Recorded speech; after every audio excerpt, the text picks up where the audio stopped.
Sometimes in life, you find yourself trying to explain to others when asked the reasoning behind your decisions. Being in such position is interesting because as you try to convey what prompted you to do something, in a way you're coming to terms with it yourself, and it kind of helps you see it more clearly. It can be uncomfortable, but it helps. Often though, people just want the short version. The version that makes the most sense to them, so that they can be put at ease and go on with their lives. The small talk kind of version. I, however, can't stand small talk. It is one of the reasons I don't go more often to the hairdresser, to be honest. But I learned to function from small talk to small talk back in Australia, so maybe you wouldn't have noticed.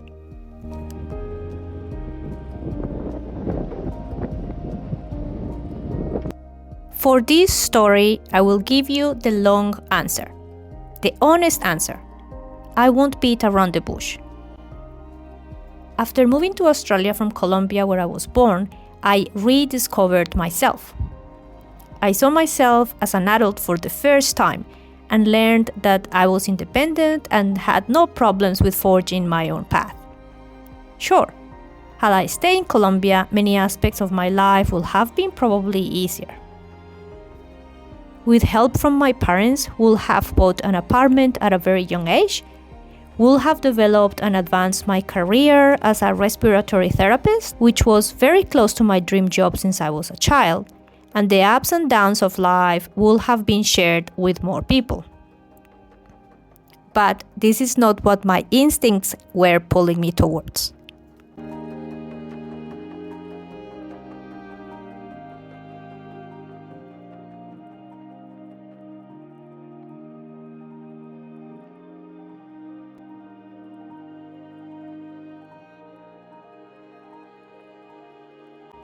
So I decided to move to Australia, with that air of certainty that only being young gives you, without caring too much for what others may think, except for my mom, who has an unparalleled belief in me for some reason.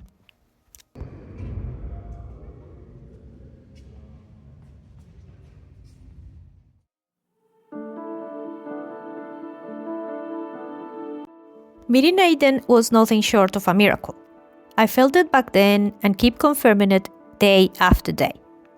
How on earth, among billions of people on this planet, someone can find the right person for them has to be divine intervention.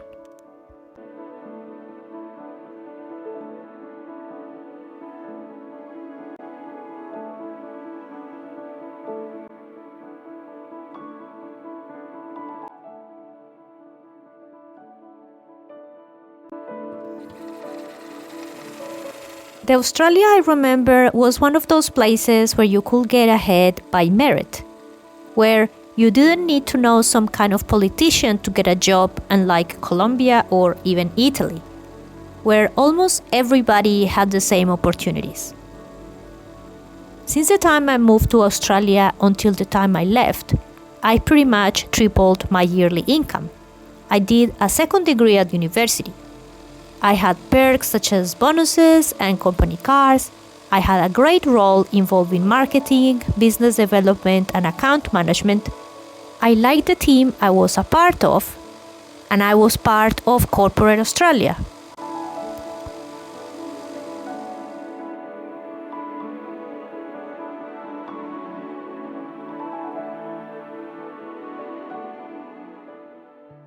Corporate Australia is this magical world in which, given the right mixture of things such as an opportunity, experience, and education, you can thrive.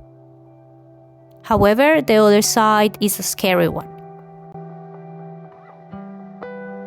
If you happen to be on the wrong side of a company's restructure and happen to be laid off, there is a time bomb in your purse, and while you're sitting in front of the HR people who are giving you the news, you're wondering how fast you can bolt out of the room to start applying for jobs.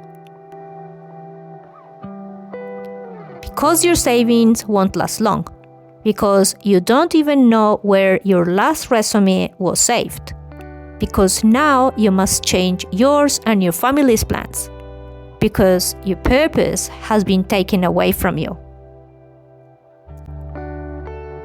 And that is even before the news sink, and you start wondering, why me?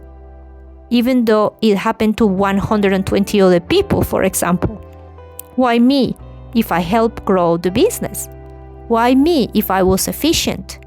Why me if often I received praise? Why me if I was liked? Why me? Why me? It's nothing personal. It's business, but it is personal to you. Come on, mush, mush. Mush, mush. Hello, mush. Ay, what's going on?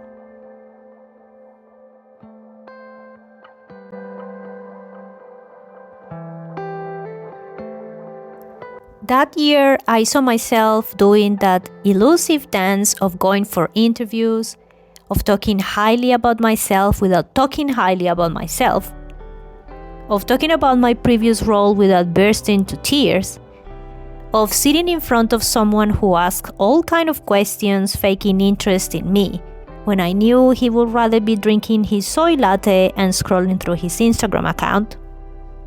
That dance where you manage to put yourself together and act all business-like, just to come home a couple of hours later and get into your tracksuit pants and stare at your resume for the rest of the day.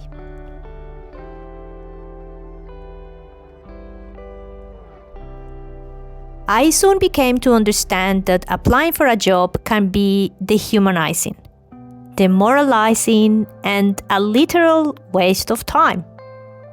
It wasn't that hard to be interviewed or shortlisted, but it was getting harder and harder to fake interest. As I was giving up, I was able to catch a break and was offered a role in a similar industry. But this is not the kind of story where you get a job and your problems are solved. If anything, having this job was worse than not having a job. Those out there who have ever worked for startups may understand what I mean. This was the kind of environment that wants to suck you dry and make a healthy profit quickly. The kind of bosses that make you doubt whether you deserve to have a toilet break. The kind of situation that makes you want to be a 3-year-old kid again and run back to your parents so as to not have to think about anything else for a while.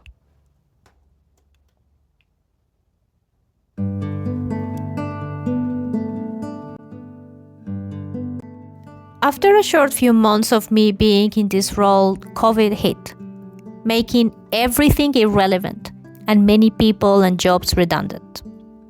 The real people, the people like you and me, were now on the same boat.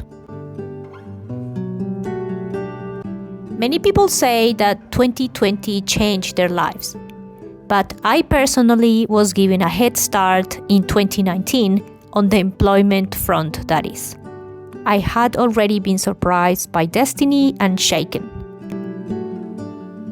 At this time, I started to take matters into my own hands. Instead of waiting for the bus at the bus stop, I decided to walk and see what happens, like Aiden says. This is how Aiden and I decided to open our own healthcare business, which up until now we still have.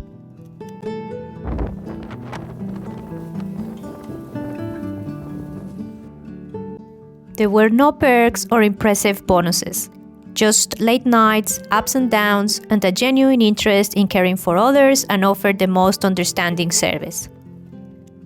If you have ever owned your business, you will know that there is no moment of your day when you don't think about it. You feel proud of what you have achieved, but you catch yourself from time to time missing a healthy and steady paycheck. The perks, the possibility to continue climbing the imaginary ladder of corporate life, colleagues, and being able to turn your phone off as you leave the office.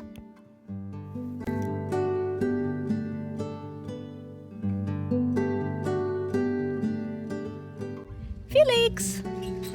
Hey, Felix. Without trying too hard to get it, an opportunity arrived for me to rejoin a big company. A 6-figure corporate job again, a company car, bonuses, and perks. The promise of a clean 9-to-5 life.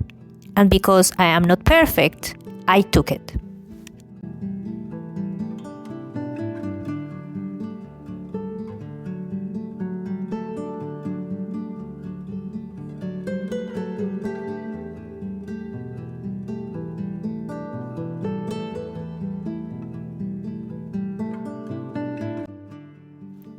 But God, did I regret it.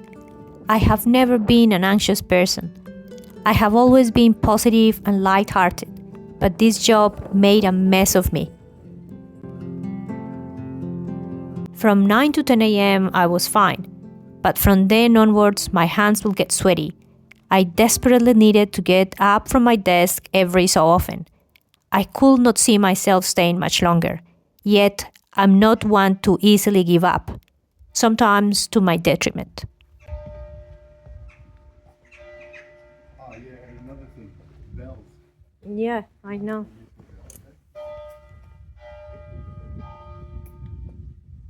I was the most unhappy I have ever been in my entire life.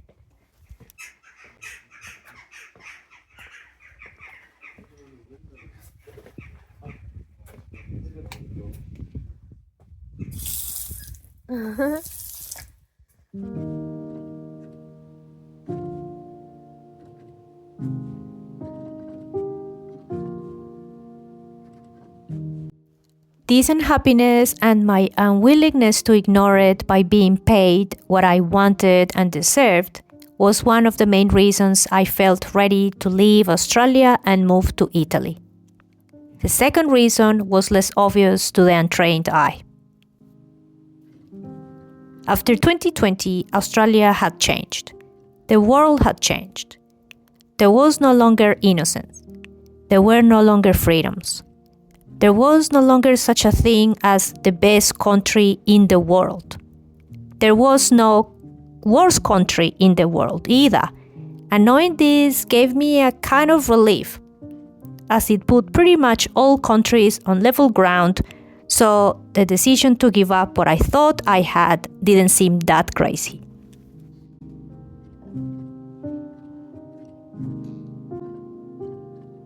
I didn't move to Italy because I thought here things would be perfect. I had been here before too many times to know better. Plus, as you will know by now, Aiden is half Italian. So I am very familiar with the contradictions of this country. The love-hate relationship that some people in general and many Italians in particular have with their motherland was no surprise to me.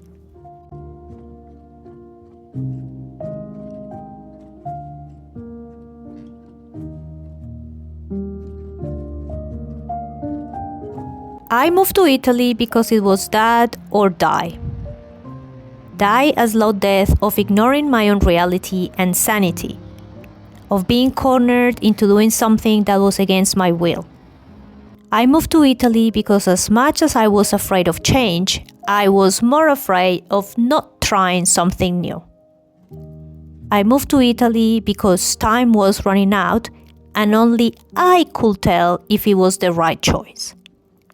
I moved to Italy because, as I did when I left Colombia so long ago, I needed to open my wings again and let life shape me into a better version of me.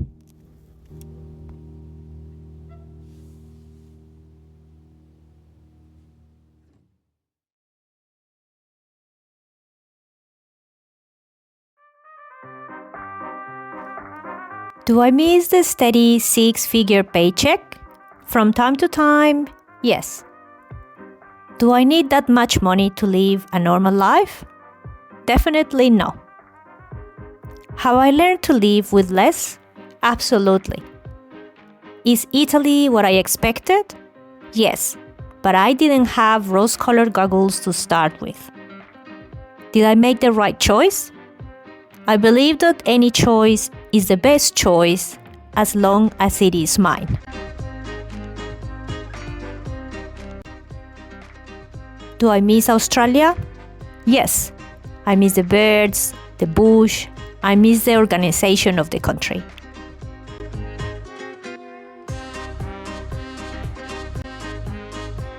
Will I ever work in a corporate environment? Maybe, but it will have to be a pretty special kind of place. Will I ever go back to Australia? The longer I stay in Italy, the more I feel that I have what it takes to start anywhere. That the place I live in shapes me, but does not define me.